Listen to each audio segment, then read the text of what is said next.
Greetings, friends! Welcome back to the Messed Up Movies Podcast, the podcast celebrating movies and filmmakers that embrace the insane, the outrageous, the unhinged, the off-kilter, and the all-around kind of nightmarish fun Sam and Heath can't take their eyes off of. The black sun will rise. The black sun rises. That's what I think every time Sam walks through my door. Thank you. That's awesome. Not a compliment. Oh, it's not? Yeah, you kind of walk in with this Eeyore-like attitude some days. Wow. Not every day. Some days he's delightful. Some He days I'm scampers in awesome. and it's fantastic. Yeah. Before we dissect Sam's entrances further, a little bit of business. Please go to YouTube, find the Misfit Parade YouTube channel, the Misfit Parade TikTok, Instagram. We're on everything. We would love to see you there. Make sure you go to the Messed Up Movies Podcast Patreon page. The best way to support and help this show grow. The best way to make your voice heard. And talking about which episodes we do. Also, we have awesome miniseries right there now that we would love for you to partake in, right? That's the best way to help us out here. Also, make sure you go to Indiegogo. Type in Mr. Cream Jeans because we've been shadow banned by cowards. You can help us finish our first movie, Mr. Cream Jeans Hidey Hole. You can even get the perk where you can come on this podcast and talk about whatever you want movie related, and you get to help us make our first movie, which would be incredible. We've been saying this for a long time. I'm sure people are like, you're not done making this movie yet? I ask myself the same question every day when I wake up. I was like, still? yet. Still? Yeah. Making movies is hard. It takes a long time, which is why I love finding movies like today's movie, Dream Eater, the newest release from Eli Roth's The Horror Section. This is number 2. This correct? is number 2 behind Jimmy and Stiggs. Yeah. Okay, this is... What I liked about this one, right, just to set the palette here, what I liked about this film a lot, or at least this film in the context of the horror section, we didn't do the fucking horrendous fake trailers. Right, We just bombed into the movie. Yeah. Right? Jimmy and Stiggs was this kind of all-out, squishy assault on your Hold senses. If anyone saw this in the theaters, they That's should true. let us know. Oh. Because we checked it out on VOD. Oh, yeah. We did watch it VOD. I wonder if it had the bad trailers, and that's just going to be like the horror section Probably, stitch. I would assume. Do you think there were different trailers then? They could have been the same ones they played on Jimmy and Stiggs. Bitch, don't go in there or whatever? Bitch, don't do that. Or the piano killer, whatever. The piano killer. I liked that we just bombed into the movie. I thought this was a beautiful choice for the second film, right? It was a small film. It was contained. It was kind of a more straightforward narrative that wasn't as disgusting. The first one was small and contained. And, right, but that one goes so much bigger than this one, right? Like, that one's disgusting. You've got fake aliens. You've got blood splatter Yeah, the everywhere. first one is only contained in the sense that the set's contained. And the ending of Jimmy and idea is Stiggs, huge. I'm guessing, cost almost as much as this entire movie. Probably. Right, that finale with the astronauts and shit. That's true. This was a true blue kind of indie horror movie, the style we're all trying to make. And I thought Eli Roth not just doing the Jimmy and Stiggs again, but finding something that was a different flavor gives me hope that the horror section can become another player, which we desperately need in the horror space. It's not the style we're all trying to make. This is very clearly found footage. But I'm saying this is the indie 101. If you were checking off boxes of what indie movie to make, this checks a ton of those it's almost boxes. like they saw Paranormal Activity and they were like, "Oh, let's just do that again." Yeah. Uh-oh. Well, no, okay, this so is we different. found the Eeyore for the day. I think Heath did not taking like that the on? Dream Eater. This movie's a little bit different in the sense that I feel like Paranormal Activity was this up until they got like the huge budget to add the CGI at the end. This movie is just straight, we could make this movie. So that was the famous, I think they spent $2,500 on reshoots after they bought Paranormal to redo the ending. 2,500. It was only 250,000. Yeah, that's that's a big what I difference. thought. Okay, Yeah. that's a little bit of a couple difference. more I zeros. was like, man, you just got my feet out from under me. No, yeah, so they redid the whole ending of Paranormal when they knew it was going to be... That's what I'm saying. This movie didn't do anything. I felt like this movie was just straightforward found footage. Yeah. But with a nice again, camera. This one is... It's just a really well-told and constructed piece, right? It's very simple, and I think sometimes there's a beauty in that, right? It's just a really well-told story. Exactly. It doesn't always go for the cheap scare, the cheap thrill. There's obviously moments of that because that's what it seems found footage has to be now. I really enjoyed this movie, right? When I saw it was the horror section, I was expecting a more bombastic kind of movie. Mm-hmm. I really like sinking into the quietness of this film. So Heath, we'll start with you. Okay. What did you think of Dream Eater? No, I thought Spoilers! it was okay. It was just very derivative. I felt like I had seen this, iteration several times. There are several aspects that cribbed from other films that were pretty obvious. The paranormal or the cult doctor that over Zoom. That was right out of Sinister. Well, D'Onofrio's character. even this year, this is just a way watered down version of Strange Harvest. Right. Which is a very similar setup to this movie. Well, Strange Harvest had like wasn't Strange Harvest the one that did like the documentary into the found footage back into the so that was like a documentary about this alien cult force that was creating. This one is literally just a woman. You want to go over the start of it? Go ahead. So a lady and her boyfriend. Yeah. Not husband. Okay. He's having sleepwalking issues, and it seems to be getting more and more dangerous. Parasomnia. Yeah. Sleepwalk with Me, obviously ripped off from the Mike Birbiglia classic. Oh, God. So anyways, Just kidding. They go out to a secluded cabin, and his therapist tells her that she needs to record everything. That's how they explain why she's recording this whole thing. But they don't explain why it's edited. Yeah. She records everything all day and then doesn't record when she goes to sleep. She just waits to wake up with the camera to see whatever horrifying thing I did appreciate when Alex was like, you've been filming a lot. And I was thinking the same thing. You're going way and above beyond the actual Because assignment. we find out about halfway through the movie that like one of her friends is like, you could totally make a documentary out of this. And she's like, I shouldn't. Well, she's a documentarian who's looking for her next project. She doesn't want to be the DIT for this other project. Yeah. She wants to make her own documentary. Well, and she purposely says, hey, I'm just doing this. She just keeps saying, I'm doing this for the therapist. But a part of me thinks she's wanting to make this into a documentary. Oh, no doubt. I think that's the setup they're doing is that she is trying to help him, but also she's using it as a way to help herself. I will say all of the recognition of the financial struggles that independent filmmakers go through, that hit pretty close to home. Well, I remember Stephen King once said that the Amityville Horror is a horror of financial burden. Yeah. This movie, they mention at least 50 times in this movie how broke they are. Yeah, they don't have and insurance. I was like, I think this is going to be the new horror that we're entering. Yeah. As these younger filmmakers come up that they're just like, I'll never buy a house. No. They're like, we don't have shed money, right? They don't have insurance. Well, and they use everywhere. that to good effect to explain why these people are staying here. Because they have forked out the last of whatever money they had in order to rent this place for his health. Yeah. And he doesn't have insurance. He has no other option. They need to figure out what the hell's going on with him. So that explains why they're staying. And he's pretty dismissive about it. And which pisses her off because he's like, well, this was your idea. She's like, yeah, so you don't kill me in your sleep. Yeah. Exactly. Yeah. It's your idea.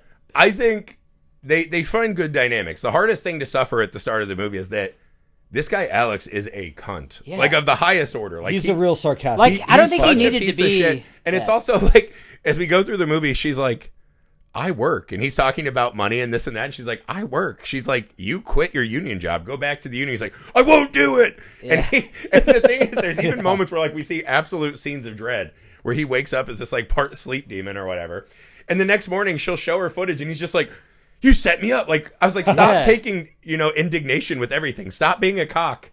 And that's the one you got to give the movie, is that this lady, mildly attractive, whatever, she makes movies, whatever, she would find someone else like that. There's no chance this lady sticks it out with I this was dude. curious about, I wanted to know more about her failed film, though, that she dumped all of her money into and lost it. Yeah. So that's the other financial shackle. That's the horror film that I'm looking at.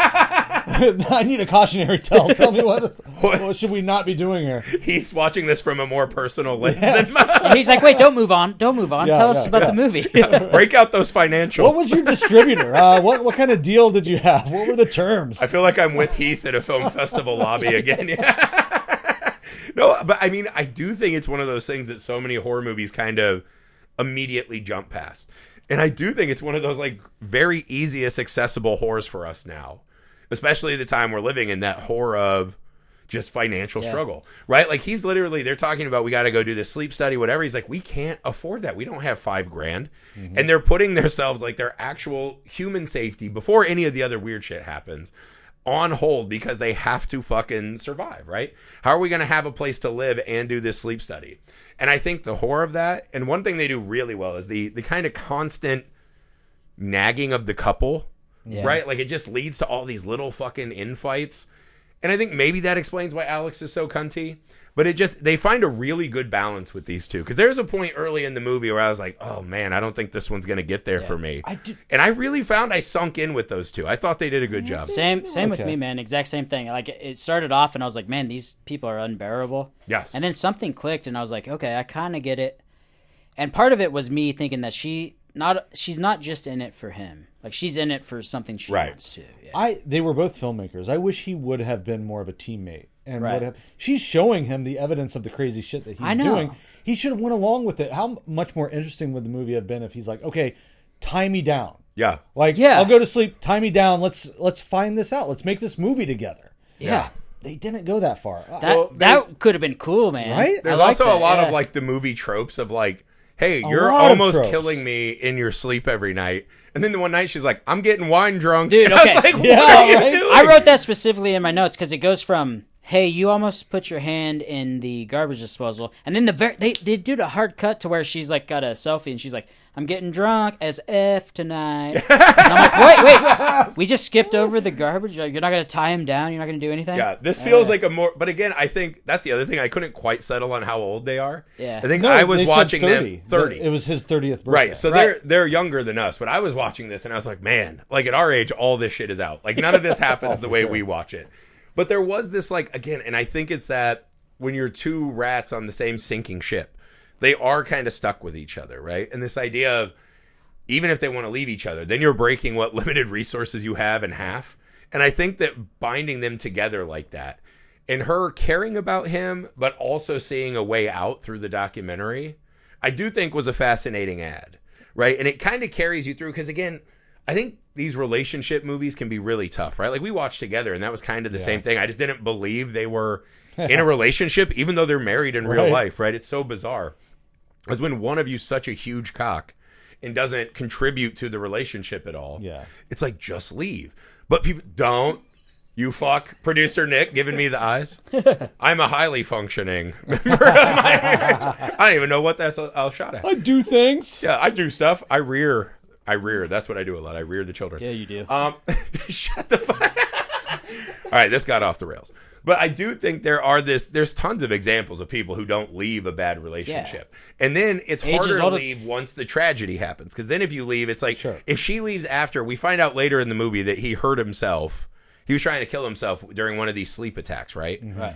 And if you leave then, all the people you know judge the shit out of you, right? And it's somehow you're the bad guy or responsible for this. Like, it is tough. They really did lay kind of a perfect trap for her to be stuck in this. And again, that's the thing that this movie had to accomplish, because the first 10 minutes are unbearable. You're just like, there's no fucking way. I do wish they would. So the whole adage that like you can't choose who you love, right? Mm-hmm. But the thing is, like, they needed to have, when he's actually in his awakened state, they needed to have him be more of a sympathetic character. I Like, agree. actually be cool. Yeah, in order to have it be worthwhile that she's gonna stick it out with him. Yeah, he just a couple times is like, ooh, I'm going to eat your ass. Like, and it's like, is that the whole thing? They're Like, going other to this- people will yeah, eat your ass. They're going. It's not that they're hard going to to find this anymore. secluded cabin. They're going to all these links. She's doing the video thing. They're spending $5,000 that they don't have for a sleep study. They're consulting with several doctors, and they're not taking it seriously at all. Nah.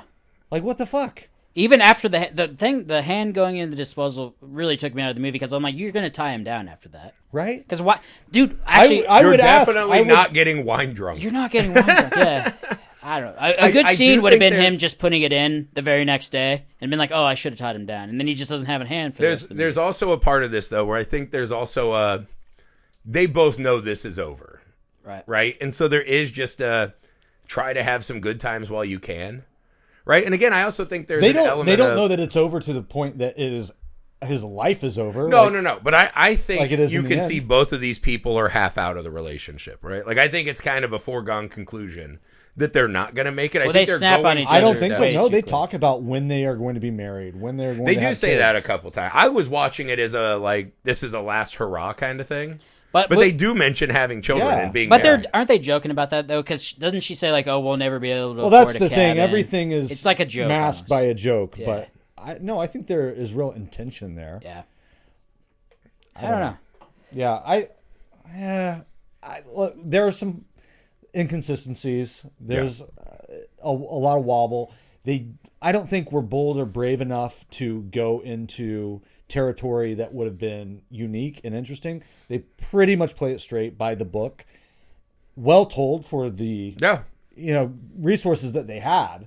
But Yeah, this movie was $40,000, dude. I guess that's a high achieving movie for it that. It is, absolutely. I don't want to take anything away from that. Like we're making our movie for $40,000, but I'd like to think that what we are doing is taking that as an advantage to do something different.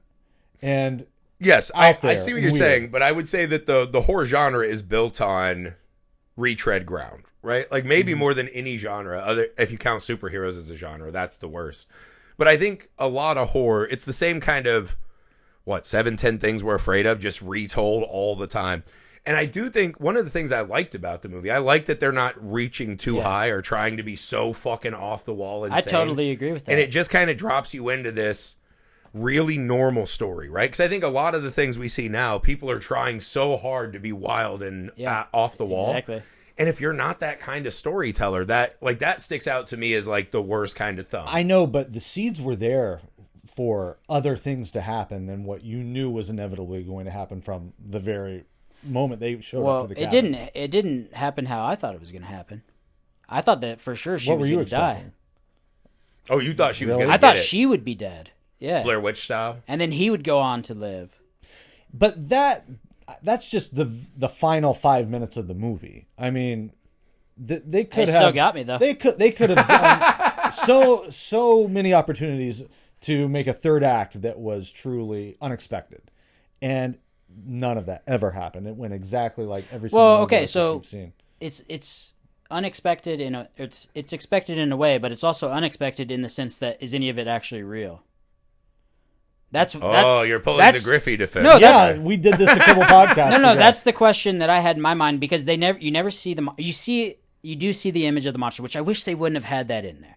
You know, the split second where he's standing. I agree. When the creature was why did him, they have to throw that in there? Because up to that point, I was like, this could all just be him making voices because he turns the camera off and then he does the voice, right? Yeah. He's also he's sleepwalking and he's in a disassociative state. We think. Yeah, but then later they're like he's not disassociating. It's 100%. Well, no. Okay, so the crazy dude that you're zooming with tells you that. First off, don't believe anything that fucking guy says. That guy was right. He wrote a book. Also, he's right. We see it in the movie. No, he's not necessarily right though. Do you want to plant your flag on "Don't believe crazy guys on the internet island"? I think that's a good flag to plant. Are you not the mayor of Crazy Guy on the Internet Island? In your mind, I am, but in reality, I'm not. In reality, we all know what reality Sam tells is. me stuff on Zoom all the time that I just believe. First off, I don't use Zoom. That's a lie. That's a lie. I've got records. I do our meetings on Zoom, but that's about it.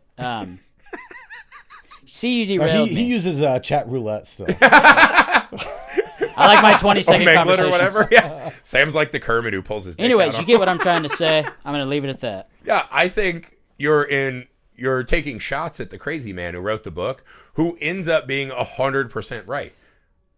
Well, which is also boring because we've already seen that how many times. I feel like that makes it boring. The fact that they showed the creature behind him made it boring to me. I wanted it to be up to interpretation. By that point, I was loving the ride. Think. I mean, I still like it. If you can't have a great creature, which this was not. No. It kind of looked like the fucking the white baby alien from Alien 4. Right? When it's like in Sigourney's face, the baby one. It was just kind of this doughy, whatever. Mud monster. It didn't look like the cool-ass monster we saw all the hand drawings of. It was just like a greased-up skinny guy. Yeah, if that's not what you're doing, don't put that in. Well, the images were dope. I don't think that undercuts the movie at all to me. Because, again, there's not a big part of the movie. I don't think it really matters if it's in his head or if it's not. Right? What it is it's this... He's got all this trauma, right? This is a classic. The new horror is about trauma monsters, right? This is a classic trauma monster movie, right? That he was an orphan and he was adopted and he's got all this fucking baggage about cult. Yeah, and his parents end up being in this cult that worships this probator, right? This ancient god of nightmare. Phobator, yeah. Whatever. Probator, whatever. Master probator. They worshipped him. His dad was the cult leader. They tried to do this birth ritual. The mom kills 7 cult members and then goes to jail, but she has the baby and he's taken, and then the mom hangs herself in prison, whatever, right? Yeah. Can we take a minute to talk about how this information was doled out? Yes. The worst and also best part of the movie for me.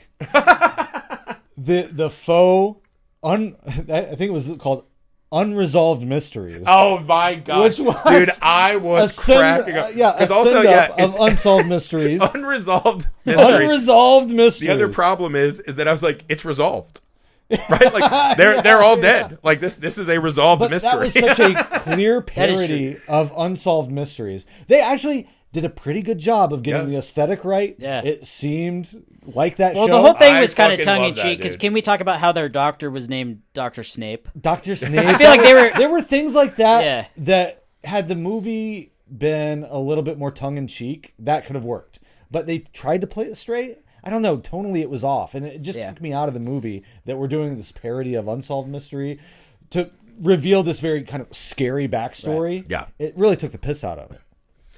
Yeah, I just remember smiling. But that's the thing. Dude, it made me smile. remember when we'd be as a family, you'd hear that song come on, and it's like, get in here. Oh, I love that Oh show. my god, that was like appointment viewing for Absolutely. my family, and it was scary as shit. It was great. Rescue 911 and Unsolved Mysteries. Rescue back to back. Yeah, Cops was a big one. Cops, Yeah, I fucking loved that. That was a great send up to me. And again, But why a send up? Why a parody?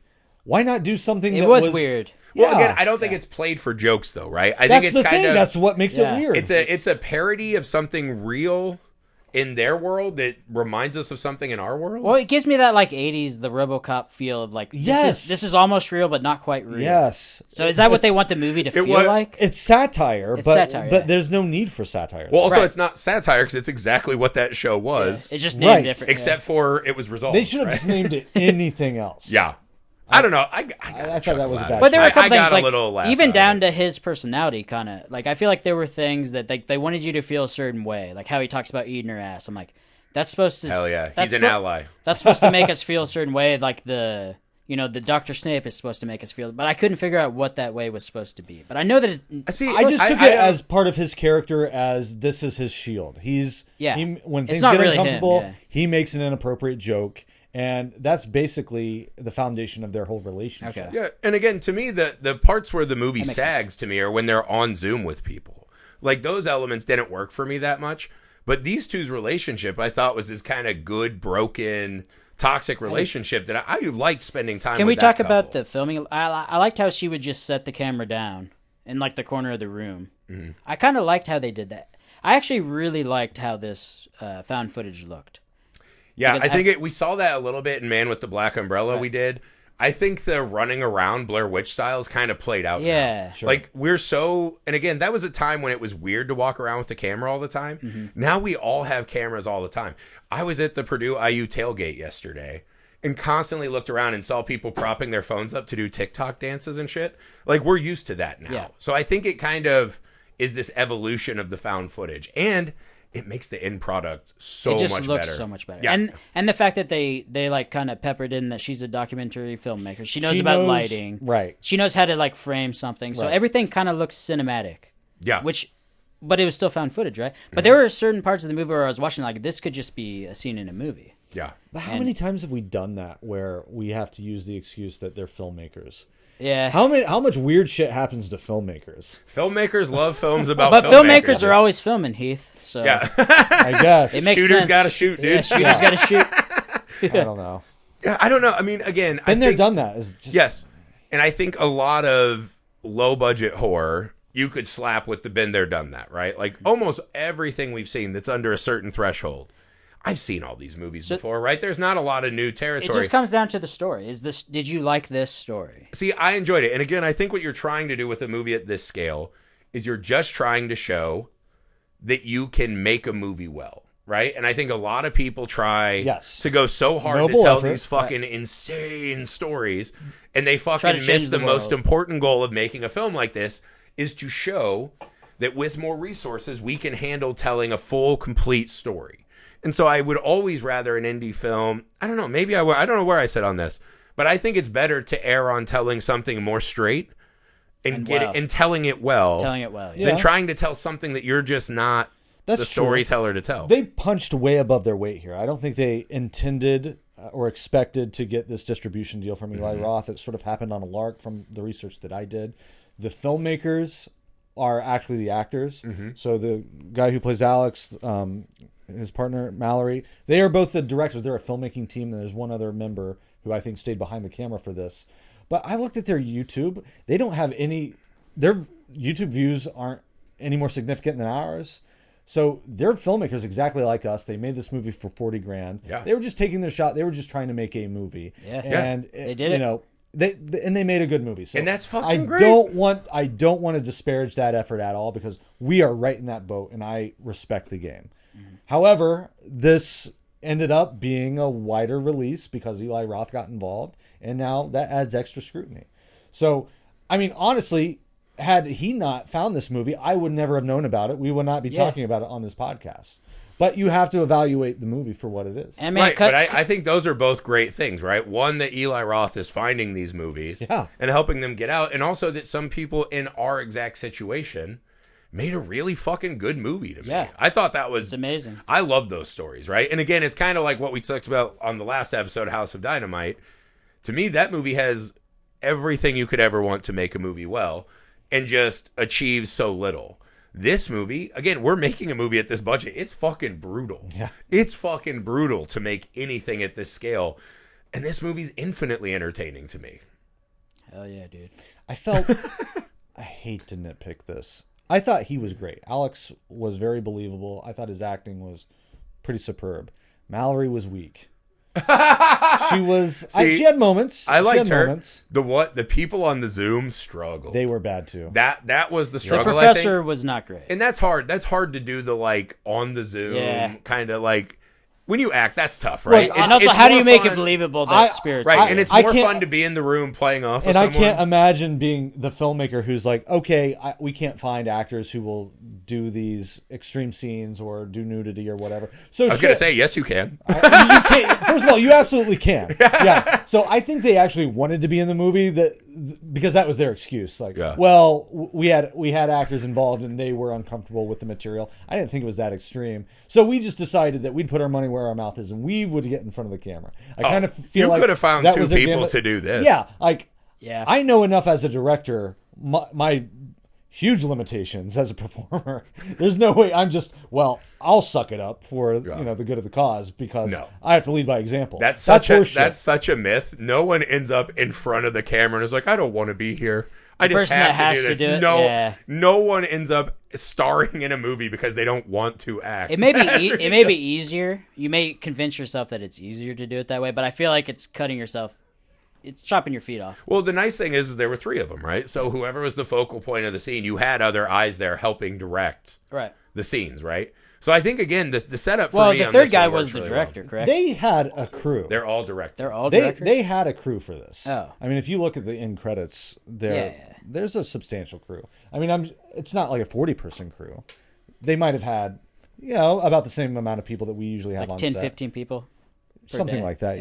Yeah. They have a sound person. They have The sound probably was good. lighting people, grips. Yeah. The sound was good. Everything technical about this movie was really well done. And again, I think it's one of the things that people unfairly think about a lot. You're never going to escape the gravity of being a low budget movie, right? Like you can't watch those movies and be like, magically tricked into that it was this big fucking huge production. Again, your goal is to tell me a story that I don't kind of retch at and want to turn off. And that's what they achieved here. I like the addition of the lore. I'm a big lore guy. I like the addition of the monster, this kind of ancient history of it. Again, have I seen it done better? Yes. But I thought it was really cool. The scene when he walks out to the shed at night and the lights go off and he starts talking to this other voice and we hear flies buzzing around. That's really effective low-budget filmmaking. There was a part of that took me out a little bit because why would he pick up the camera? And then B, the demon doesn't want the camera on, so why would he have even brought it? Like, all that would have just happened. Right. But again, I think you got to take yourself out of it. You can do this with most movies. Yeah. If you really, that was one of those, I think I read an article one where that the CinemaSins guys were kind of regretted that that's what they built their life on. Was just It's pointing out flaws. shitting out. They should regret it. They just shit on movies, right? And it's one of those, and it makes movies unfun. Movie people don't want to be a part of what they're doing. And it's like, if you really want to get brass tacks with almost every movie, you could sit down with a pen and write out 60 stupid things in almost any single movie you watch, right? And again, it's always the found footage hurdle. Except for Train Dreams. Check it out on Netflix. Oh, whoa. Sam's doing a plug Train for Dreams plug. It's my new favorite movie. You should really check it out. There's no flaws in it. That movie's a wet dream for Sam, yeah. But what I'm saying is, I think, again, it's not about making cinema sense, right? And the problem with every found footage movie is, why the fuck are they holding a camera? Yeah. Even great ones. We talked about Man with the Black Umbrella. Why is this guy holding that camera when he's running away and he sees people when his life's dying? in danger? How do you explain why they keep holding it? That's what I'm saying. That's I get up single to that found point. footage. I get up to that. So does it bother me that this guy who's sleepwalking and is under the control of a benevolent supernatural force brings the fucking camera? No, I don't give a fuck. It did annoy me. Although they did cover their tracks a little, because I'm like, yeah, everything that we're seeing is them just in their normal day. You know, expository, setting up the situation, setting up the like storytelling things that people would not do in this real actual situation.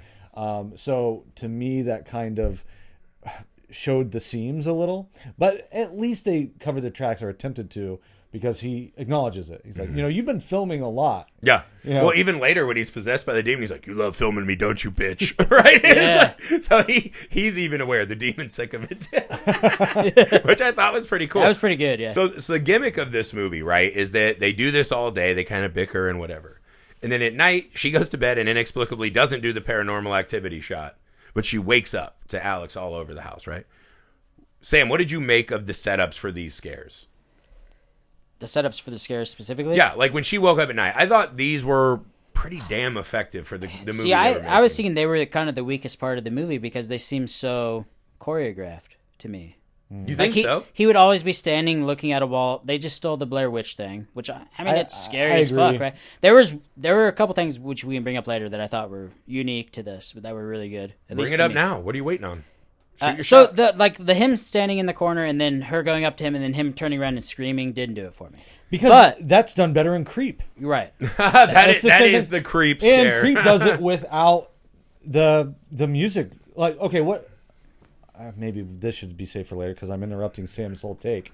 But the fact that we have score in a found footage movie, is that weird? It is kind of weird. Is that sort of cheating? It was weird, but I kind of liked the score. Well, again, it was a good score. We're also watching this post the events, and she is a documentary and she's filmmaker. edited it all together. This too. could be her partner who's like, we can make money off this shit. Yes. Getting it after whatever happens at the end. Although I assume she lives because she's carrying the next. Well, and that's how I put it together in my mind because I had those same thoughts and I'm like, oh, so she lives. Well, I didn't know she was going to live through this. I thought someone else found it and edited it together. I'm like, you're a scumbag for editing this together. Yeah, but that would definitely happen. But now that I know she lives, she probably put it together and it's nice. But you thought that the scares were choreographed. So the choreographed scares where she walks up to him and he's just standing there and she slowly goes around. I'm like, hey, that's boring. But there were a couple scenes where he has, like when he goes into the shed, I thought that was my heart. I thought I was going to have a heart attack.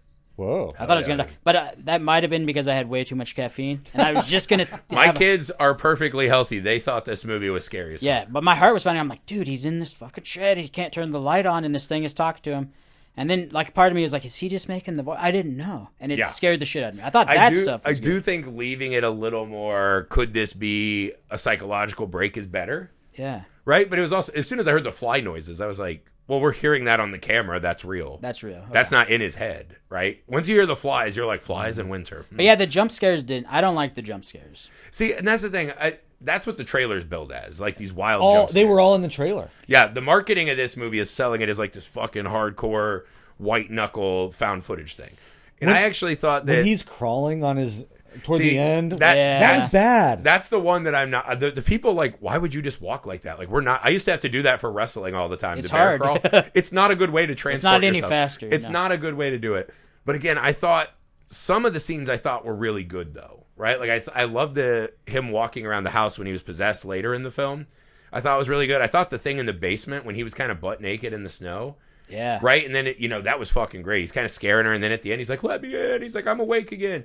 I thought some of that was really effective. And I do think they didn't go super cheap with all the scares, right? There were some they obviously did, right? The screaming is a cheap tactic at this point. The running like an animal and the little fucking spermy. So if he would have been on offer every time, really he needed to be on. If they were going to establish that, I feel like because the idea is he's an animal, right? He's not in control of his body. He's moving like an animal. I guess. So like if he was going to be that way, why wasn't every time she found him just crawling around like an animal? Well, so when we see the ghost, it's standing up tall on two fucking feet. So it just didn't make any sense. Again, ripped off Megan. Right. So Exactly. Yeah, exactly. The taking a lot of. He also did a dance to Influence. a song. Yeah, that's right. me. Oh my God, he did. What was he doing in the shed? What was he doing in there? Because I was expecting some kind of Wilford Brimley thing from The Thing, where he's like, building a spaceship or something surreptitious on his own. Yeah, well, he does that a lot where he's like, I've got chores to do. She's like, this is a rental. What the hell's wrong with you? Yeah, she's but like, also, where I were think you all day? she's happy to not have him in her shit, right? Which is a very relationship relatable Also, dude, thing. he was chopping wood that entire movie, and there was not a single fire. Did you see any fires? There was a fire in the There was main a room, fire? right? When they had their fucking wine night, that looked firelit to me. Yeah, I think that. Oh, okay. Yeah, there was definitely a fire because there's the one where she falls asleep with the camera and the battery goes and he's in the background. She's like, "Damn it," because she has to film herself sleeping. Okay. Yeah, I but thought not that. him. I thought that might have been. But I like, also was like, "That's fucking fire 101. You don't fall asleep with the fucking fire." well, baby. yeah, but also That's I not thought good. it might have been some symbolism that he's chopping the wood for another reason, but it never panned out. No, I think the shed is kind of this pocket Just universe his where masturbatorium. yeah, that's his masturbatorium where he draws with crayons and he fucking hears. Oh, flies. that's the other thing.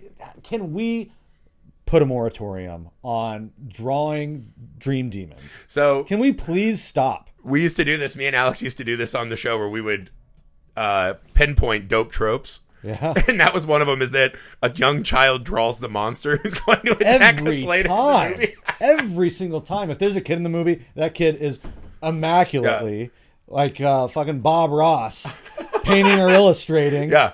And Some there's some kind of- teacher who's like, "Ooh, this is a little troubling." And it's like, Yeah, that's your right. job. When I saw it in The Ring, it was played out. Yeah. That was over 20 years ago. Yeah. Well, I think it's different because he's a man who draws. Oh. He's a man who draws. Because we don't know what his union job was. Maybe it was an art department. Maybe he can become a caricature artist in Central Park. Yeah. Well, also, I was like, why is he drawing so many pictures? Like, what is he doing? Is that... does he know he's doing that? Is that Right. the demon just is vanity, full of vanity? And like, Well, the seeing demon drawings is full of and stuff. vanity, yes. The Yeah. demon wants the world to know it exists, I believe, yeah. Yeah, so I don't know. That again, I do think this movie often resorts to some tropes that kind of handicap Often, what could have been a better. it's... Often, It's like- it's a $40,000 movie. I'm not. I don't get kill that. I get that, but... Do you think there's not tropes in our movie? Of course there are, but we at least acknowledge and subvert them on Hopefully. occasion. Hopefully, You know, so. there's an effort to do that. Yeah. It's a pretty trope-laden movie. Is it pretty well executed? Yes, it is. Yeah. But I think there could have been a little bit more imagination in the script phase. Yeah, again, I think it's one of those, you make the right choice before you start, right? Way before you ever greenlight this thing. What can we do and do well? Yeah. And I think this is the play, man. And again, horror fans are not worried about getting the same thing again. Horror fans, we're like the KFC bucket people, right? Put our slop in a bowl and give it to us. Horror fans will accept the worst fucking movies you've ever seen because they give them that feeling again, man. And I think this one, I would rather see tropes done well than people trying to subvert tropes that are not good enough to subvert them. Mm-hmm. You know, that's the other thing I see all the time is these, we subverted this. Like, you see this all the time on Indiegogo. Someone we know did this. We're reinventing the slasher. And it's like, you're not. You're not reinventing anything, right? One person reinvented the slasher, and it was Wes Craven. And he didn't reinvent the slasher. He just did like a little pocket thing where he commented on the slasher. Right. He didn't reinvent the slasher. Yeah, he was pointing out that the slasher is part of our culture now. Yes, is all exactly. he was doing. And even that was not a reinvention because we didn't make slashers differently after that. You know what I mean? So you see this all the time, like, we're reinventing this. And it's like, you're not. You're not. Just tell a good story. Worry about telling me a story that makes sense from start to finish way more than subversion. I couldn't care less about subversion. Yeah, I think this movie, to your point, is just a really well crafted. It's not trying to be anything other than what it is. Everything is done well, down to like even the smallest details. I think maybe the acting is the one thing you can point a finger at. But like Which is true of most low budget But like we movies. said, yeah, it's just the filmmakers themselves decided to be the actors, whether it was for ease or whether they just wanted They wanted to do it. They wanted complete They control. for sure wanted Yeah. to be actors. Yeah. Yeah. There's no doubt about it. But even like everything, I think how it was edited, how everything was, how it was framed. Like I liked the cutaway. Like they just kind of didn't really change how found footage is. They just made it more cinematic. Like they had the cutaways to the landscapes, which fully with the deer, dude. What a with shot. the deer, Yeah. Getting the the snow, deer. and like almost all of them had the fog, which led to that feeling of like these people are totally isolated. It's cold. It's frigid. Their relationship is frigid. Maybe I was thinking a little bit too much. This one into too. this, but I when watching this, I was like, the Black Phone 2 had what budget? And that movie never looked cold. This movie the whole looked movie. frozen. Yeah. Like this felt like real fucking snow, and it real felt like they were trees and completely deer. alone out there. I listened to an interview with the filmmakers, and they said that scene where he's out there standing in the snow, that was real, Yeah. and they hadn't planned it. They just improvised that. Yeah. Because they thought, And his here hair, like, all here the comes a stuff in his hair. snowstorm. Let's utilize it. This is great production value. Yes, it is for sure. And okay, so Sam, what did you make of the addition of the Phobator lore? So I kind of dug that. Yeah. Yeah, Well, I'm a huge. You're a phobator yourself. I'm a phobator myself. we are Phobators of a sort. But anything Greek, like the history of like the Greek gods and everything, and Phobos is the Greek god of fear. So like it kind of all makes sense. I felt like it was a little bit corny, like some of the names they came up with for everybody, like Catherine Thorne and like the nerd part of me was like, hell yeah, at least there's a reason for all this happening, and it's not just going to be some obscure like hereditary thing where you have to do tons of research on Google afterwards. You ain't into Paimon? Yeah. Paimon? Yeah, I mean, I dug it, dude. I liked the idea that this is but the one problem I had with it was like, what powers does this dude actually get? So this is like a Greek god of fear, Yeah. right? And he's now he wants to possess. He's now the Dream Walker. He's the Dream Walker. So right, because he's now possessed, and he's the bot, and that thing has to wait 30 years. Yeah, to why inhabit 30 him. years? Isn't that so arbitrary and stupid? well, to a god, 30 years is probably So he's not. strong enough. Yeah. You don't want to take him over when he's like 5 and weak and can get. Well, so fucked you don't up. want a little baby why not, body. Why not 29? You need that 30, the end of you. we need so a that nice they're a round fully number, ready, Heath. ready vessel. Okay, sure. But the problem I had with it was, okay, so he's the Dream Walker now. He's fully transformed. She wakes up. He's like, it's his birthday today.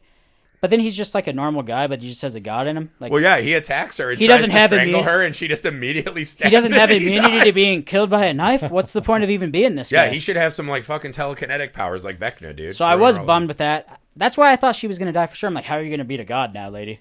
There's no way. And then she Well, just... he's a god trapped in the flesh prison, so he's weaker. So overall, Which does beg Heath's point, why do you want this guy? yeah, cut out the very end of it, and it's awesome. See, I like the ending, too, where it goes back, because that's the one I knew was coming, is that she was pregnant. Yeah. Right? Like, No, that I was did- going I to be did the like that. obvious one, is that Yeah. now she's pregnant, and she sees him again at the end, which is like a cheap one for the road. But I like that bit at the end when her partner calls and like, hey, man, I know it's fucked up. You just murdered your lover. I know that was not good. Let's make a movie. But I got investors lined up. They're not going to wait forever. Let's fucking go. And I was like, that scumbaggy thing. Yeah. Was there You ever know those guys. You any know those guys. acknowledgement of him busting in her without wearing a condom or something? Like, you're No, there telling- was. They had the weird sex scene where I was like, why is this in the movie? And that's why. They had sex? Yeah. I don't remember that. They had... Oh, no, wait. Was that... They oh, didn't no. have sex. Sorry, I'm thinking of Train Dreams again. The other bad. dream movie. The other bad. dream sex movie. All right, there was no sex scene Yeah, in this as far as I know, he just ate ass all day. Yeah. I guess I just assumed there was a bust. Yeah. Yeah. one. Yeah. You don't eat ass to not And he bust. tried to get into the bubble bath with her. Oh, yeah, he did. But he had pants on. Yeah. It was like one of those weird garden state, like, this is cool and folksy. I guess if a couple goes up to a secluded cabin for how long were they there? A week? And Yeah. then maybe it was going to be 2 weeks?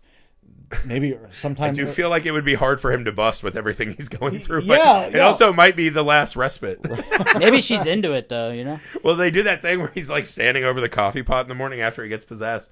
And she's like, I hope you're not too tired. He's like, not now. I don't feel good. And it's like, well, yeah, dude, you've been up all night getting fucking haunted. And she's like, hey, come fucking bust me. Also, I'm like, if you are broke ass, that's the one thing that Exactly. you keep in your budget is condoms. Exactly. Nothing makes a broke ass broker Yeah. than a kid. Like, that's wild. Yeah, a little forced there. Or Yeah. like birth control or something. I don't know. Yeah, I mean, even if your pull-out game's strong, there's still pre-cum, which a lot of people forget. My wife's a nurse, so I know all Maybe about he was pre-cum. possessed. Maybe they started having sex while he was still asleep and she didn't know. Maybe that's what happened when the lights went out, you know? Yeah. And he was like, you so have she was to actually having let sex him with in. the demon. Whoa. They did with have the the line, let him probator. in. A little Rosemary's Baby. It is real. Could No, okay. All in all, I think this movie fucking way outkicks its coverage. A fantastically told movie, if not retreading a lot of ground we've already seen.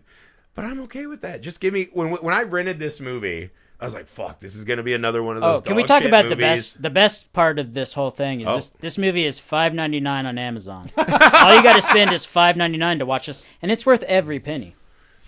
Thank you for the financial check-in from Sam. I feel like that's important in this day and age. I mean, I guess you're not a broke ass like these people. Why do you care if it's $5.99 or $12.99? I'm a broke ass. Like these people. I think you play the part. You're like the guy who's like, I'm not a doctor, but I slept at a Holiday Inn last night. Yeah. You play a broke ass. Okay.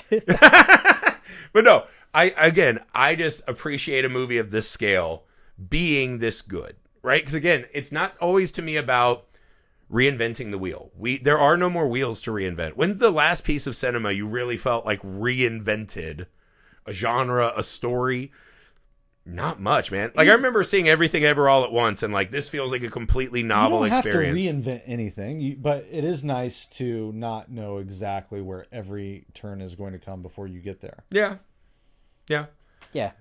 I would argue that's pretty rare in almost every movie. So I don't. But I would argue that this movie did subvert my expectations because I really did think she was going to be dead, and this was going to be like someone found this footage.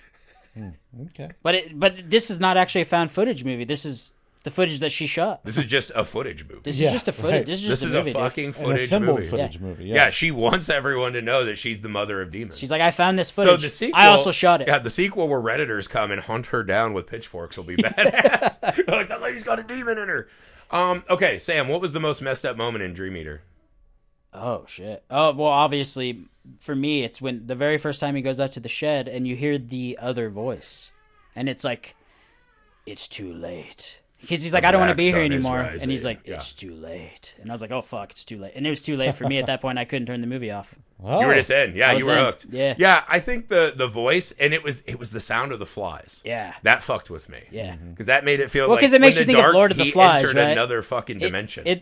Flies are synonymous with Satan, in a way. Death, destruction, demons, decay. Yeah. You gave me some Black Phillip vibes. Right. A little bit there, too. Yeah, little Black Phillip, right? Yeah. All right, Heath, what was the most messed up moment in Dream Eater? The most messed up moment for me, personally, was the positive pregnancy test.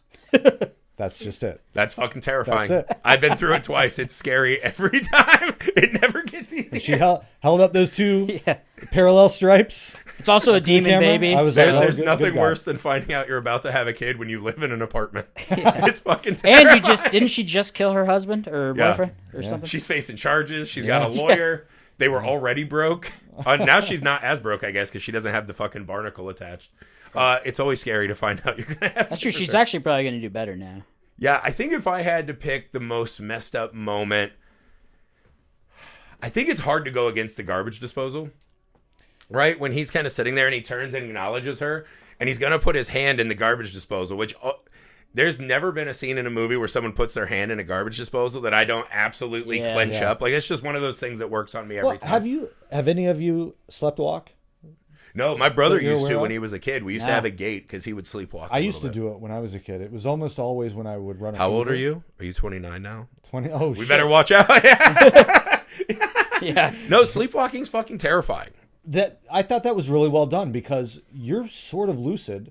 You're just in a dream state, and you can talk to people. You can, interact with the world, but you just don't have your faculties. You don't realize that you are like in this zombie state. You're not fully conscious. Yeah, maybe he thinks he's putting his hand in like a giant fucking Amazonian puss. And the way he does it too, because he walks into the living room and she's just sitting there. Yeah, he's like, "Hey, come watch." He's like, "Hey, watch this," and then he turns around. I'm like, "That's pretty creepy, man." Yeah, it's wild. That's and good again, script writing. The closest I've ever come to sleepwalking is just being blackout drunk. Yeah, and then you wake up the next day and people are like, "Dude, you were up for like 5 more hours doing things and being." See, I call that time traveling, though. Yeah, that feels that's time traveling. There is a horror though when you wake up and you're like, "Oh God, no!" and you go down and people start telling you the stories and you're like, "Oh fuck, what have I done? Why are my pants wet? Yeah, what am I gonna have to clean up?"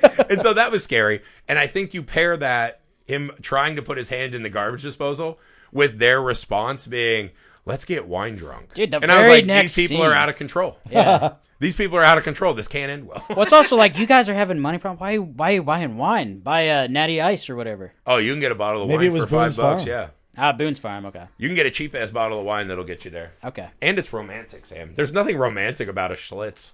You know what I mean? Well, you haven't been with the right women. Haven't been with the right women. I mean, Lord knows that's probably true. All right, that's it for Dream Eater. I had a blast with this movie. You can find it on VOD. It's $5.99. What a steal! $5.99. $4.99. I don't know what kind of Amazon Oh. that you're running here, but Jesus $4.99. Sam, check your receipts, The dude. Sheridan prices. This is a high return on investment movie. Yes. You always have to applaud movies of this size that break through, have some kind of impact. I hope this movie will have a good streaming life. I think this will be a movie that people really enjoy when they find it. We hope you did as much as we did. So make sure you go to find Misfit Parade on YouTube, TikTok, Instagram, all the places. We're there. We'd love to see you there. Go to Indiegogo, type in Mr. Cream Jeans, join the podcast, and help us make our first movie. Also, make sure you go to the Messed Up Movies Podcast Patreon page. The best way to support and help this show grow. We'll see you next week.